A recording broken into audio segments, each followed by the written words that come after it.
के पास बीजभूत सुख रहता है। स्वास्थ्य जनित सुख किसी अंश में रहता है। हम उसकी रक्षा करें, उसका अनुभव कर बढ़ाएं, उसको नष्ट नहीं करें, उसकी रक्षा करें। विषय सेवन आदि से उसको नष्ट करते हैं तो विषय सेवन नहीं करें और उसी सुख का अनुभव करें तो वह सुख बढ़ता है और पूर्ण होता है।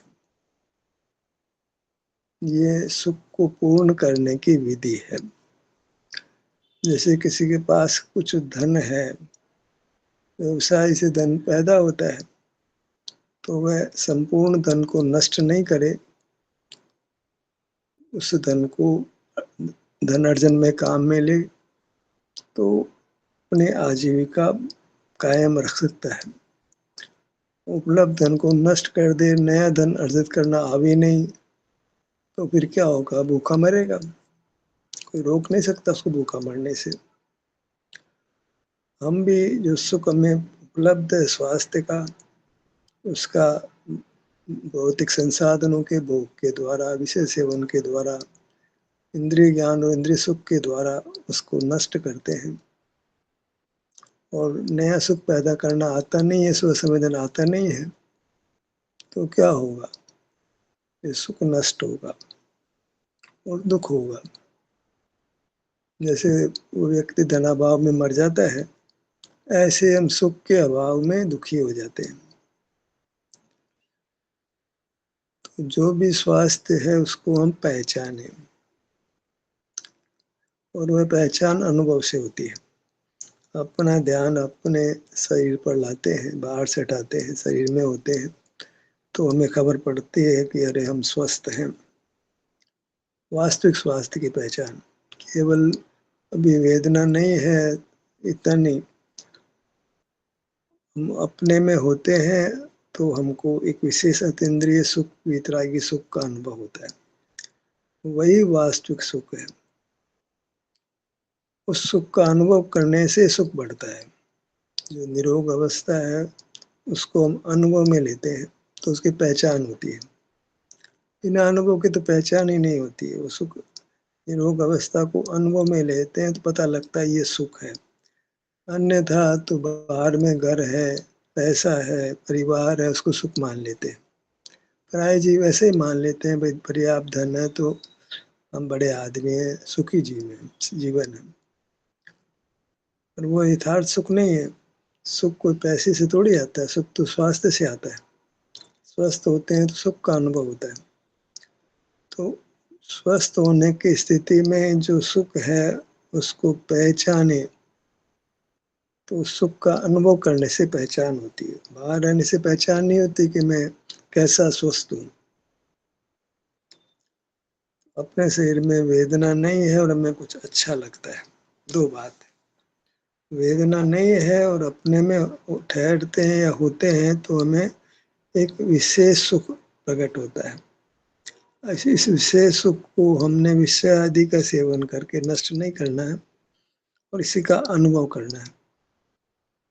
तो वह सुख जो बीजभूत है अभी, वो फिर पूर्ण सुख में व्यक्त हो जाता है। जैसे किसी के पास बीज है खेती के लिए, उस बीज को नष्ट कर दे तो फिर उसको बीज के विकास से जो नाना फल पैदा होते हैं, नाना बीज पैदा होते हैं, वो प्राप्त नहीं हो सकते। उसको बीज की रक्षा करनी चाहिए, बीज को नष्ट नहीं करना चाहिए और बीज को और बीज पैदा करने के काम में लेना चाहिए। बीज की रक्षा करें, उस बीज को खेती करें, उस बीज से फिर नाना बीज पैदा होंगे। तो हमारे जो पूर्ण सुख की अवस्था है उसका बीजभूत सुख, उसको हम पहचाने। शरीर में आकर देखें, हाँ यहाँ एकदम कोई तकलीफ नहीं है, अच्छा लग रहा है, दुख नहीं है, सुख है।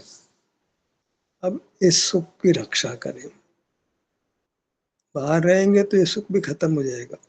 सब लोग जरा रोग हो गए तब लो ये सीख आदरो, रोग आ जाएगा फिर तो रोग का उपाय के लिए पर पदार्थों का ही चिंतन करेगा। वो फिर अनुभव की बात ही नहीं है। वो तो यही सोचेगा कि अच्छा डॉक्टर मिल जाए, वैद्य मिल जाए, मेरा इलाज हो जाए, क्या करूं क्या नहीं करूं, कोई मेरी सहायता करे, मदद करे। दुख में और दुख बढ़ाएगा वो। पहले ही दुख है, फिर और आठ ध्यान करके और दुख बढ़ाता है।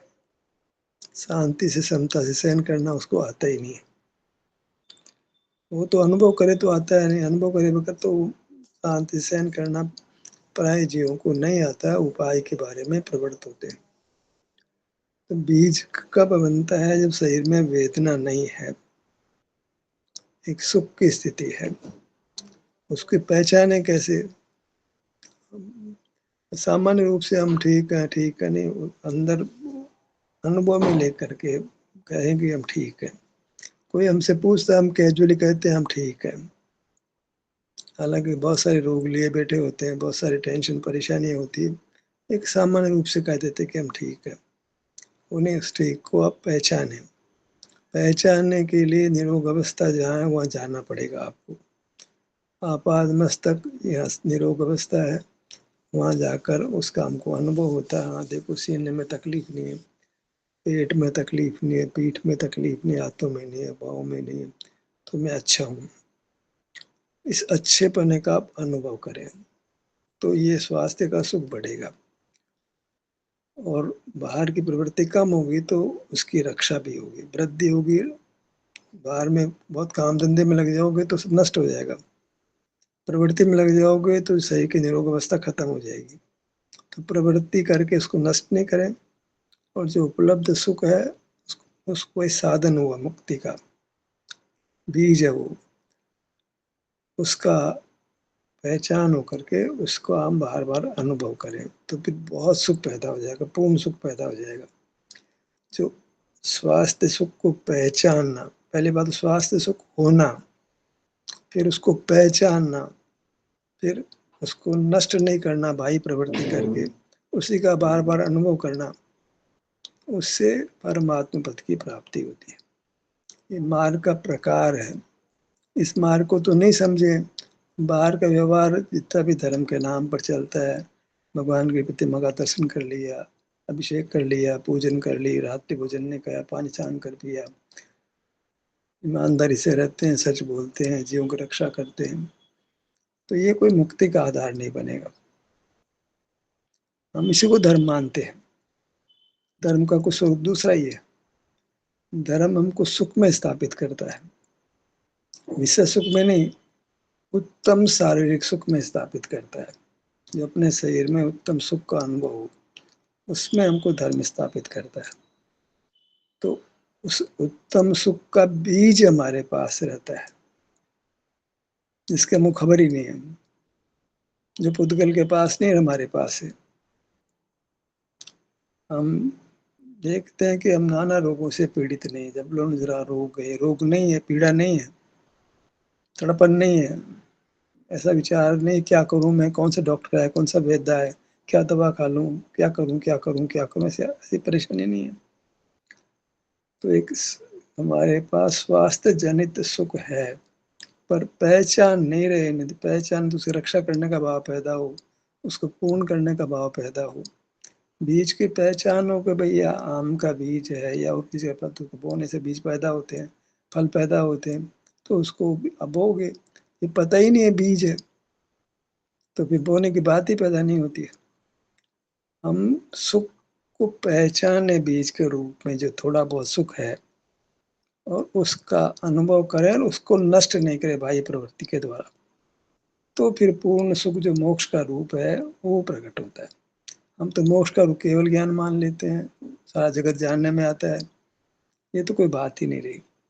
मोक्ष का मतलब होता है पूर्ण सुख की अवस्था, किंचित भी दुख का नहीं होना, शरीर में पूर्ण सुख होना, अपने आभ्यंतर अमूर्त शरीर, अपने शरीर की बात है, जहाँ बहुत सुख लगे हमको, कल्पनातीत सुख हमको तो अनुभव नहीं हुआ इसलिए, पर एक चिंतन में ले सकते हैं। जब सुख बढ़ता है तो पूर्ण सुख की एक कल्पना हमारे हृदय में आ सकती है।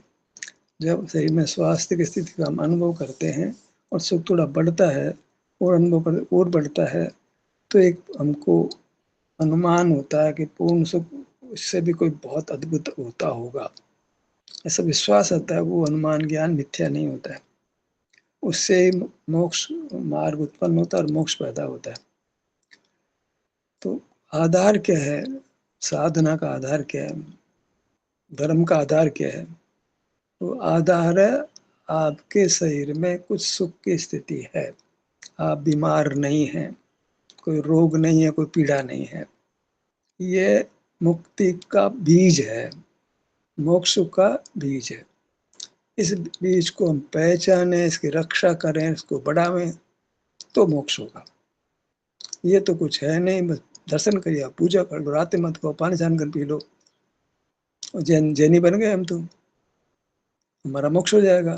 मोक्ष का सपना भी नहीं आता, होना तो बहुत दूर की बात है। और हमारा मोक्ष होगा ऐसा विचार नहीं आता। ये आता कि दुर्गति में नहीं चले जाएं, बुढ़ापे में खराब नहीं हो, शांति से मरण हो जाए। पूर्ण सुख की तो कोई चिंतन भी नहीं होता। हमको ज्ञान बढ़ जाए, तो केवल ज्ञान हो जाए, ये सब तो दिगंबर मुनि अवस्था आ जाए, समाधि मरण हो जाए, कोई नमोकार मंत्र आदि बोलते शुभ भावों में मरण हो जाए, ये कोई धर्म का हमने स्वरूप कल्पित कर रखा है। और बहुत स्वाध्याय करके भी धर्म कैसे होता है, कैसे अर्जित होता है, कैसे प्राप्त होता है, उसकी दूर दूर तक चर्चा भी नहीं होती। जीवन लगा देते हैं शास्त्र पढ़ने में, समझने में, मोक्ष मार्ग जानने में, लेकिन मोक्ष मार्ग प्राप्त नहीं होता है। इतना शब्द ज्ञान तो अर्जित कर लेते हैं, उतनी क्रिया हम कर लेते हैं, ज्ञान क्रिया तो अर्जित कर लेते हैं, पर सुख अर्जित नहीं कर पाते, जो धर्म का फल है। धर्म हमको सुख में स्थापित करता, पूर्ण सुख में स्थापित करता है। उस सुख की तो बात ही नहीं है। केवल ज्ञान, केवल ज्ञान के सर्वज्ञता, केवल ज्ञान, केवल सुख तो एक तरफ रह गया, केवल ज्ञान खड़ा हो गया, बस सर्वज्ञता खड़ी, क्रमबद्ध पर्याय खड़ी हो गई, वही मोक्ष का मार्ग हो गया। ज्ञा एक भाव, जाननार, ज्ञाता दृष्टा, यही मोक्ष, यही धर्म का स्वरूप बन गया।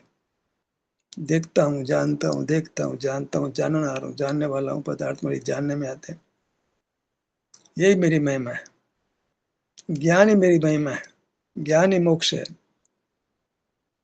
सुख ही मेरी महिमा है, सुख ही मेरा मोक्ष है, सुख की पूर्ण सुख की प्राप्ति मोक्ष है।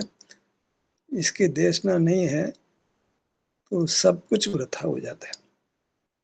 सारा हमने धर्म का अभ्यास किया, सब वृथा हो गया, कुछ धर्म हुआ ही नहीं। मेहनत बहुत करी, उपलब्धि कुछ नहीं, पूरे जी जान लगा दी, कोई स्वाध्याय में, कोई क्रिया में, कोई मुनि बन करके, कुछ बहुत धन का खर्च करके, दान दे करके अपने आप को मान लेता है कि मैंने धर्म किया। कुछ तो धर्म का ये स्वरूप मानते हैं कि हमने पैसा दान में, धर्म में लगा दिया। सबके अपने अपने प्रकार है धर्म के सोचने के। कोई चांदी के बर्तनों में पूजा करके धर्मात्मा मानता है, चांदी के लौंग, चांदी के बादाम चढ़ा के धर्म मानता है। कोई अभिषेक की बोली लेकर के धर्म मानता है, कोई इंद्र प्रतिंद्र बन करके धर्म होना मानता है। मेरी ओर से शिविर का खर्चा मैं भरूंगा, भरूंगी, इसे धर्म मानता है।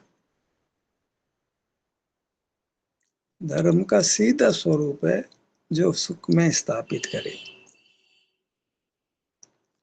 केवल ज्ञान में स्थापित करे, ये ठीक, ये कोई बात नहीं हुई। जो जीव को पूर्ण सुख में स्थापित, पूर्ण सुख तो बीज बूद सुख को भोगते भोगते तो बढ़ेगा। कोई पैसा हो तो बैंक में डाल दें तो ब्याज लगे बड़े बड़े बड़े, फिर बहुत हो जाए पैसा। सुख सोर्स में, जैसे किसी ने जमीन का टुकड़ा खरीद लिया, फिर कीमतें बहुत बढ़ गई, पता लगा मैं तो कितने लाख का मालिक हो गया, तो धन अर्जन के में किस पैसे को कहीं लगाया, जमीन में लगाया, बैंक में एफडी में लगाया, कोई म्यूचुअल फंड में लगाया, फिर बढ़ गया। तो धनार्जन में हमने उपलब्ध धन को इन्वेस्ट किया, खाया नहीं सारे पैसे को, नहीं तो फिर पैसा कैसे बढ़ेगा। वो सुख बढ़ने का साधन, धन बढ़ने का साधन जो उपलब्ध धन वही है, तो आपको धन बढ़ेगा। उपलब्ध धन को हमने भोगना नहीं है, उसकी रक्षा करके उसको धन बढ़ाने में लगाना। धन को भोग लिया और नया धन आने का तरीका मालूम नहीं है। धन से धन पैदा होता है, व्यवसाय में तो ऐसा ही काम हो, धन के बगैर कहाँ से। अब तो लोन ले लो, लोन भी थोड़ा बहुत मार्जिन तो देना ही पड़ता है, थोड़ा बहुत अपनी कैपेबिलिटी तो शो करनी ही पड़ती है।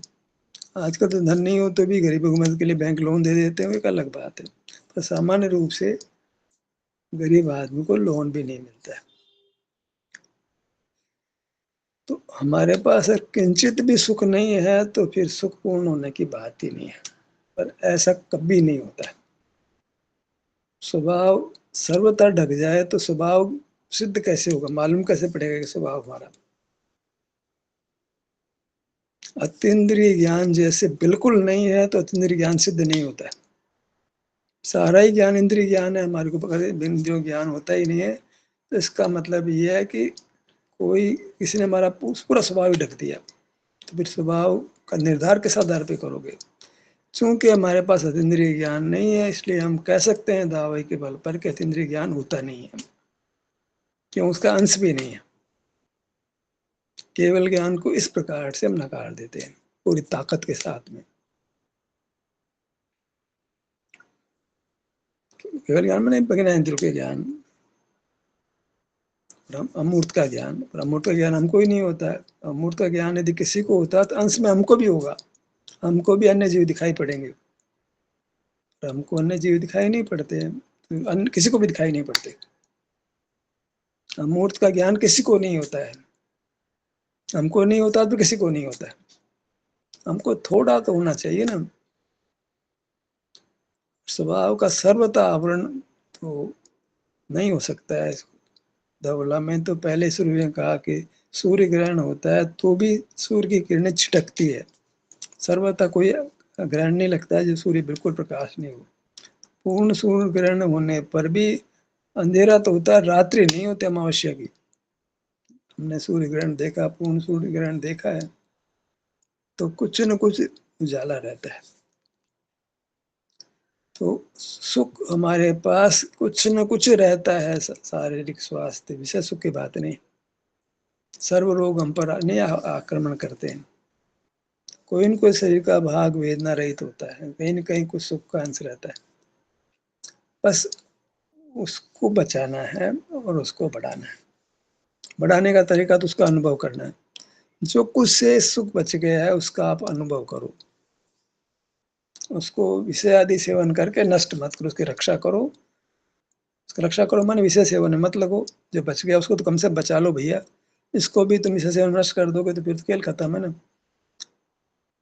तो जो थोड़ा बहुत सुख तुम्हारे पास बच गया है, क्योंकि तुम तो विषय सेवन ही करते रहते हैं, जिंदगी में ऐसा ही किया, बाहर बाहर बाहर रहते हो, तो थोड़ा बहुत तो अपने शरीर में सुख बचा के रखो। एकदम एकदम बीमार पड़ जाते हो कि जो है कैंसर हो जाता है, मर ही लेते हो, ऐसा भयंकर साध पीड़ा का रोग हो जाता है। क्यों हो जाता है भाई? तुमने जो उपलब्ध सुख था उसको किसी प्रकार उसकी रक्षा का और उसको भोगने का प्रयत्न नहीं किया।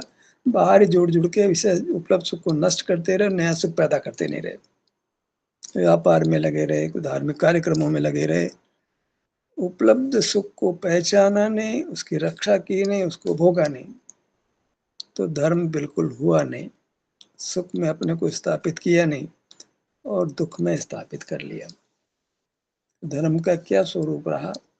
इस शरीर में जो कुछ से सुख बचा हुआ है उसको पहचाने, तो अनुभव से पहचान होगी, कोई दिखता नहीं है, वो इंद्रिय गम्य नहीं है। वो हम बाहर से ध्यान हटाते हैं तो हमको अपने में स्थिति होती है, और शरीर में जो सुख व्यक्त है उसका आप अनुभव से निर्धार करते हैं। हाँ भाई, मेरे यार सीने में दर्द नहीं है, मेरे पेट में दर्द नहीं, मेरे पीठ में दर्द नहीं, खबर ही नहीं है, खबर ही नहीं है पीठ में दर्द नहीं है भैया तेरे। कितने कितने दर्द होते हैं जीवों को, तेरे को नहीं है। तो वो सुख हम कहते हैं कि जो स्वास्थ्य का जो अंश मौजूद है वह आधार है मोक्ष का। पूर्ण सुख का आधार अल्प सुख है, बहुत धन का होने का आधार अल्प धन है। जो अल्प सुख हमको है, विषय सुख की तो बात ही नहीं, वो दुख है। वो तो जो शरीर में सुख है जो अनुभव में लिया गया है, हमने अनुभव करके देखा है, उसको मैंने भोगा है। हाँ भाई, सीने में अच्छा है, पेट में अच्छा है, पीठ में अच्छा है, हाथों में अच्छा है, पाँव में अच्छा है, अहो अहो ऐसा लगता है, उसमें अहो का भाव आता है। तो वह सुख है। अब विषय सेवन ही करते रहोगे तो ये भी जाएगा, बीमार पड़ जाओगे, कैंसर हो जाएगा, सारे बदन में दर्द होगा, कुछ भी होगा। तो उसको आप अब थम जाओ भैया, तेरा सब बाई प्रवृत्ति को रोको, नहीं तो ये भी जाएगा। थोड़ा है उसको बचा लो, उसकी रक्षा करो। अब रक्षा करो और अब उसको बढ़ाने का प्रयत्न करो। बीज की रक्षा करो और उसको बो। अब जो सुख मौजूद है उसको आप अनुभव में लो, सीने के भाग में आओ, उस आराम की स्थिति है उसको भोगो। पेट के भाग में आओ, उस आराम की स्थिति को भोगो। कानों के भाग में आराम की स्थिति उसको भोगो, उसको अनुभव करो। अब देखो चमत्कार, अब ये सुख बढ़ेगा, वहाँ स्थिरता भी बनेगी। सुख में स्थिर हो सकते हो, अच्छा लगेगा तो स्थिर हो जाओगे। जहाँ विषय सुख में स्थिर हो जाते हो तो यहाँ तो बहुत अद्भुत सुख है, उसमें स्थिरता तो अपने आप बन जाएगी। और स्थिरता से सुख बढ़ता है और पूर्ण भी होता है, परमात्म दशा भी मिलती है।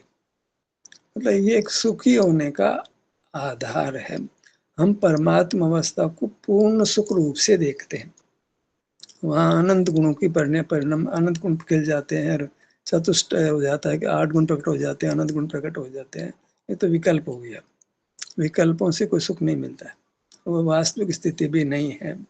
ऐसे अनंत गुण कोई पर्याय हमें अभी अनुभव में नहीं आती है। जो मान ले अनंत गुण की पर्याय प्रकट अंश तो आना चाहिए ना हमारे अनुभव में। यहाँ तो केवल शांति स्वास्थ्य अनुभव में आता है। पूरी कल्पना से करने से क्या मतलब है। जो मोक्ष में होता है अनंत गुणों के पर्याय, तो एक एक गुण के कुछ अंश प्रकट अनुभव में आने चाहिए ना हमारे को। स्वभाव है तो स्वभाव का अंश होता है ना, होना चाहिए, तब तो उसकी प्रसिद्धि माने स्वीकार करे। अंश भी नहीं तो कैसे स्वीकार कर ले। अंश भी नहीं है तो वह चीज पूर्ण भी नहीं है।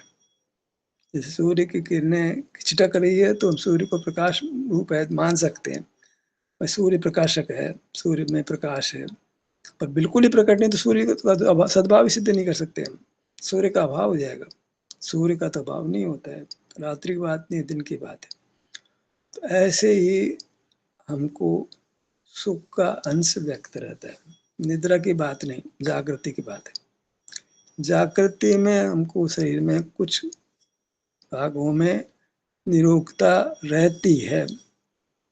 वह निरोगता ही संपूर्ण शरीर में निरोगता जो परमात्मा दशा में होती है, सिद्ध अवस्था में होती है, उसका आधार बनती है। बीज राग फल भोगे जो किसान जगमाए, जो बीजभूत सुख है उसकी रक्षा करो, उसको मत भोगो और उसको बढ़ाओ, उन्हें पल्लवित करो, संवर्धन करो, उसका आप खाद दो, पानी दो, जमीन में डालो और सावधान उससे रक्षा करो कि कोई ऐसा नहीं जान राजा फाड़ के खा जाए। उसकी बाढ़ लगाओ उसके।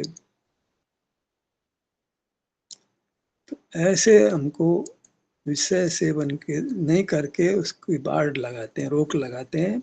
सावधानी से उसको भोगते तो नहीं है, विषय सेवन के द्वारा उसको नष्ट तो नहीं करते हैं, अपितु उस सुख का अनुभव करके उस सुख को बढ़ाते हैं और उसी प्रकार वह बढ़ते बढ़ते पूर्ण होता है।